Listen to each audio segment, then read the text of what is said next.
Hello and welcome back to my YouTube channel Danish Career Counseling, and today I am Dr. Mohammad Danish is going to discuss one of a very important topic, that is why everybody is running after B.Ed. आज का जो topic है वो इस बात के ऊपर मुख्यतः निर्भर है कि हर कोर्स, चाहे वो आपने प्रोफेशनल डिग्री ली हो या आपने नॉर्मल जो एकेडमिक्स की डिग्रीज होती हैं वो आपने की कर रखी हो, हर कोई B.Ed के पीछे भाग रहा है. Not only the graduates, the post graduates, even the people who have done the PhDs, they are also thinking to do B.Ed, and they are thinking to make their career in the school teaching or the teaching at the level of high school or intermediate. तो क्या वो reasons हैं किस वजह से लोग B.Ed की तरफ जा रहे हैं, और B.Ed करने के बाद वाकई में कोई करियर है या B.Ed करने के बाद आगे जॉब्स के प्रोस्पेक्ट्स हैं, चाहे वो प्राइवेट सेक्टर में हो या गवर्नमेंट सेक्टर में हो, या किस तरीके से B.Ed जो है आज की डेट में आज भी एक ल्यूक्रेटिव, एक आकर्षण का केंद्र बना हुआ है,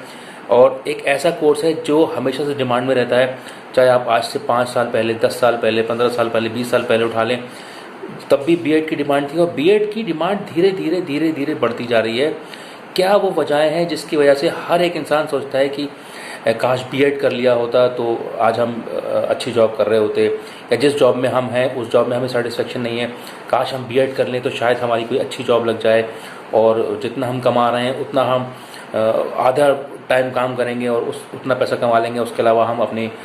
जो भी है कोचिंग वगैरह पढ़ा लेंगे या वगैरह वगैरह. And there are so many reasons through which people are thinking to make there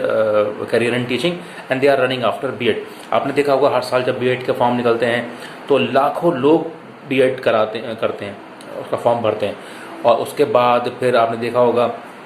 उसी को चलते हुए आपने देखा होगा कितने सारे B.Ed के कॉलेजेस खुल गए हैं. इवन हालत ये हो जाती है कि सीटें भरना मुश्किल हो जाती है, क्योंकि जितनी डिमांड होती है उससे ज़्यादा सप्लाई आ जाती है, यानी कि जितने लोग भरने वाले होते हैं उससे ज़्यादा तो कॉलेज खुल गए हैं. तो उससे कई बार ऐसा होता है कि कॉलेज में सीटें फुल नहीं हो पाती हैं. लेकिन फिर भी कहीं ना कहीं किसी न किसी के दिमाग में एक सॉफ्ट कॉर्नर एक रहता है कि क्यों ना मैं B.Ed कर लूँ, क्या मैं B.Ed कर सकता हूँ, क्या मैं एलिजिबल हूँ B.Ed करने के, क्या मैं B.Ed कर लेता हूँ तो मुझे आगे कुछ दिशा मिलेगी या मुझे कहीं कोई अच्छी जॉब लग सकती है, क्या मेरे गवर्नमेंट जॉब के ऑप्शंस खुल जाएंगे. मैं अपने ही चैनल पे देखता हूँ इतने सारे कमेंट आते हैं सिर्फ इसी चीज़ को लेके कि सर मैंने MBA कर रखा है, क्या मैं B.Ed कर सकता हूँ, कि सर मैंने MCA कर रखा है, क्या मैं B.Ed कर सकता हूँ, सर मैंने B.Tech कर रखा है, मैंने B Pharma कर रखा है. मतलब people those who belong to the professional backgrounds, MBA, MCA, B Pharma, B.Tech, even PhDs, they are thinking that they should opt for B.Ed and join any college. जबकि B.Ed जो कि PhD करा हुआ इंसान तो ये है कहीं ना कहीं किसी डिग्री कॉलेज में या PG कॉलेज में या किसी यूनिवर्सिटी में लग सकता है, या जो लोग ऑलरेडी वर्क कर रहे हैं कहीं ना कहीं इंगेज हैं काम में, वो तक सोच रहे हैं कि हम B.Ed कर लें. तो क्या ये सही डिसीजन है? क्या अगर हम B.Ed कर लेते हैं तो आगे हमें कहीं जॉब लग जाएगी? तो पहली बात तो मैं बता दूं, देखिए B.Ed that is bachelor of education. अगर कायदे में देखा जाए तो आप ग्रेजुएशन के बात कर सकते हैं, क्योंकि एक टीचिंग का ट्रेंड कोर्स है, मतलब ट्रेनिंग, मतलब आपको ट्रेनिंग दी जाती है, आप एक ट्रेंड प्रशिक्षित शिक्षक बन जाते हो, प्रशिक्षित टीचर बन जाते हो, यानी कि ट्रेंड टीचर होते हो, जिस करने के बाद आप किसी भी स्कूल में, चाहे छोटे स्कूल में या हाई स्कूल, इंटर को पढ़ाने के लिए आप एलिजिबल हो जाते हो. उसके बाद अगर आप PG कर लेते हो, जैसे कि मास्टर्स, M.Com, MSc, MA वगैरह कर लेते हो, तो आप जो है इंटरमीडिएट के बच्चों को पढ़ाने के लिए एलिजिबल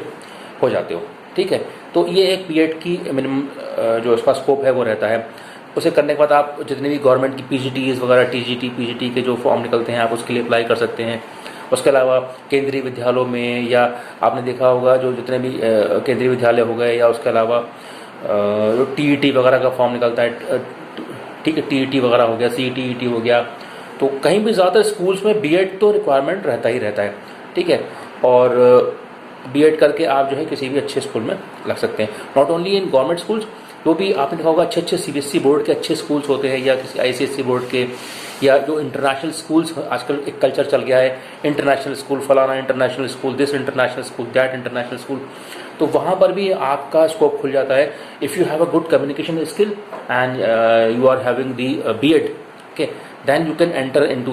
दोज एरियाज। और वहाँ पर सैलरीज भी अच्छी होती है। जो इंटरनेशनल स्कूल्स होते हैं वो बहुत अच्छी सैलरी देते हैं, वो 50,000, 60,000, 70, 80,000 तक आपको सैलरी देते हैं। अगर आपके अंदर कैलिबर है और आप अच्छा, आपकी कम्युनिकेशन स्किल अच्छी है, आपके सब्जेक्ट पे कमांड है, तो आपको गवर्नमेंट जॉब के पीछे इवन भागने की भी ज़रूरत नहीं है। आप बड़े बड़े शहरों में चले जाइए, अच्छे अच्छे जगहों पर, तो आपको आराम से वहाँ पर जॉब लग जाती है। ठीक है, तो ये तो चीज़ रही इस B.Ed के स्कोप के बारे में। बाकी गवर्नमेंट जॉब का तो आपको पता ही है कि PhD वगैरह की, TGT की वैकेंसी रहती हैं। अब बहुत से बच्चे जो प्रोफेशनल डिग्री लिए हुए हैं, जैसे कि MBA का रखा है, किसी ने MCA का रखा है, वो मुझसे सवाल करते हैं कि सर क्या हम B.Ed कर सकते हैं? तो देखिए, कर तो सकते हैं B.Ed, बिल्कुल कर सकते हैं, B.Ed करने में कोई बुराई नहीं है, लेकिन फिर वहाँ पर आपका MBA का रोल कुछ नहीं रहेगा। फिर आपकी जो ग्रेजुएशन में जो भी आपने किया कर रखा होगा, चाहे वो BA हो गया, BSc हो गया या B.Com होगा, उसी के अकॉर्डिंग आपके B.Ed के सब्जेक्ट्स डिसाइड होंगे और उसी के अकॉर्डिंग आप उन सब्जेक्ट्स के आगे टीचर बनेंगे। ठीक है, ये नहीं कि आपने MBA कर लिया तो कोई आप मैनेजमेंट के टीचर बने, क्योंकि इंटर लेवल पे कोई मैनेजमेंट सब्जेक्ट होता नहीं है, कॉमर्स होता है, जिसके लिए M.Com मांगा जाता है। हाँ, बहुत लगे, अगर आप M.Com कर लेते हैं या कोई अलग से MA इकोनॉमिक्स वगैरह कर लेते हैं तो फिर आपकी एलिजिबिलिटी उस हिसाब से चलेगी।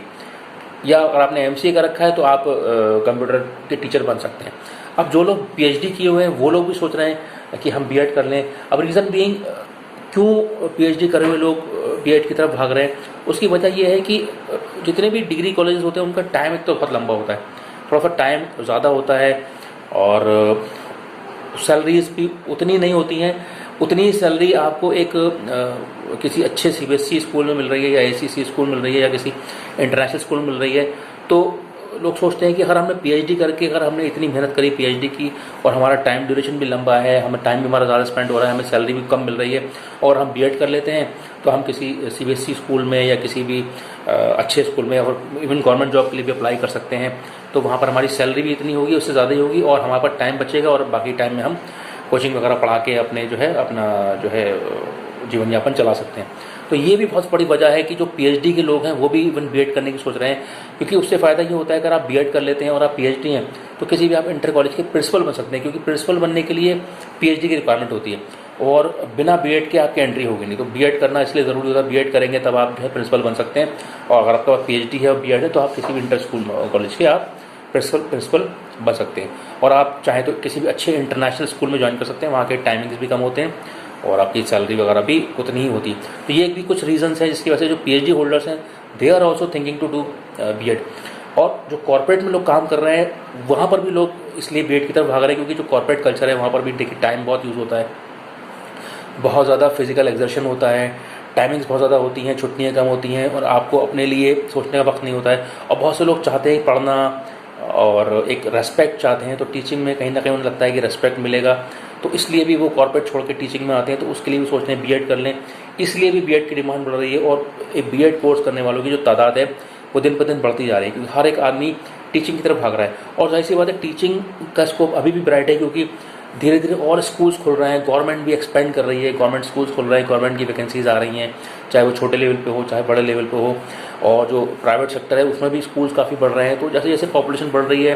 गवर्नमेंट एजुकेशन की तरफ ध्यान दे रही है, उसको प्रेशर है, तो कहीं ना कहीं स्कूल्स भी डेवलप हो रहे हैं, तो टीचर्स की रिक्वायरमेंट तो ऑलवेज बनी रहती है और आगे बनेगी। तो B.Ed एक ऐसा कोर्स है जिसे करने के बाद अगर आप ढंग से कर लेते हैं तो कभी खाली नहीं बैठेंगे। हाँ, अगर आपके पास अच्छा सब्जेक्ट है और सब्जेक्ट की कमांड है तो आप गवर्नमेंट सेक्टर हो या प्राइवेट सेक्टर हो, कहीं भी आप अपना जगह बना सकते हैं। और अगर आप कॉर्पोरेट से टीचिंग में आना चाहते हैं तभी भी आपको B.Ed करना पड़ेगा, और आप PhD से सेटिस्फाई नहीं हो तो चाहते हैं आप इंटर कॉलेज में आना या हाई स्कूल वगैरह को पढ़ाना चाहते हैं, तब भी आप B.Ed कर सकते हैं। तो B.Ed करने से काफ़ी सारे प्रॉब्लम सॉल्व हो जाती हैं, और